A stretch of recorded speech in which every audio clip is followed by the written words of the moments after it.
Today, Russian embassies in countries with unfriendly governments are literally under threat. This is not just about the actions of the United States. Consulates general in Poland have also been closed.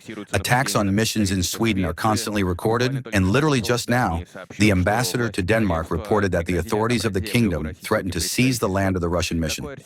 What arsenal of means for a response does Russia have? And will the response necessarily be symmetrical in such a case? Well, regarding the decision or intention of the Copenhagen municipality, as I understand it, which was announced literally today or yesterday evening, to seize the land on which the embassy of the Russian Federation is located. I think this is somehow connected with Greenland. Perhaps they want to resettle people from there to somewhere else, and they lack territory, premises. I can't say. But there is no doubt that this is diplomatic insolence. We will certainly respond to this with dignity. I do not think that these Danish bureaucrats will succeed in such a crude manner in creating a precedent that will affect many other situations. You know, when I was answering the previous question, I thought about saying it then, but I changed my mind. However, now I will indeed quote a great Russian figure. Quote,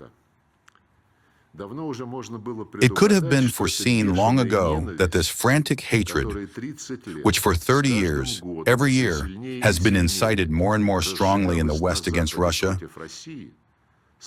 would one day break off the chain. This moment has come.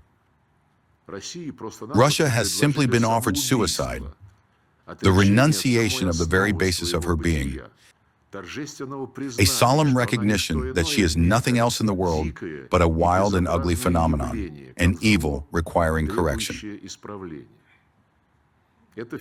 This is Fyodor Ivanovich Tyutchev, a poet and diplomat.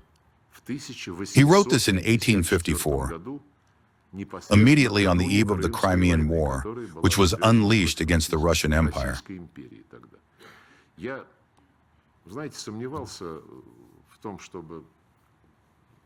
At the time, you know, I had doubts about referring to this document.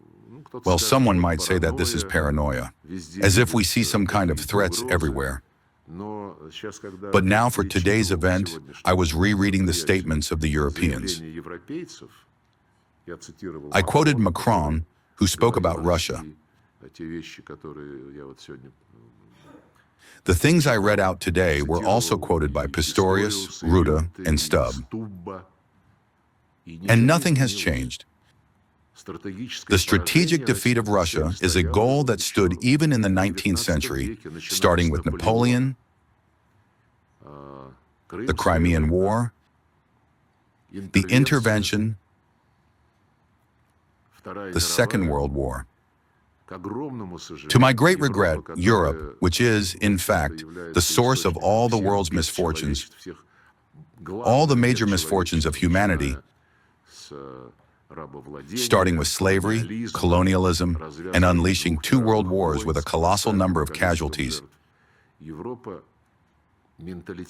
Europe somehow cannot change this mentality.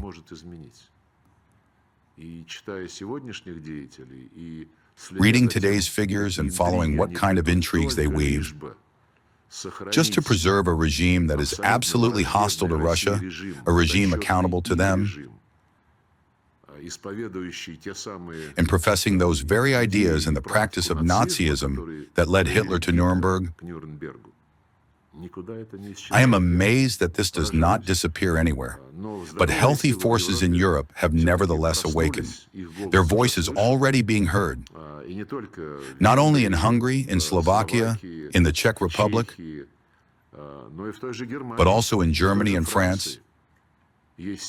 There are forces that, after all, care about their national interests and not about imperial ambitions, which were collapsed long ago and will never return.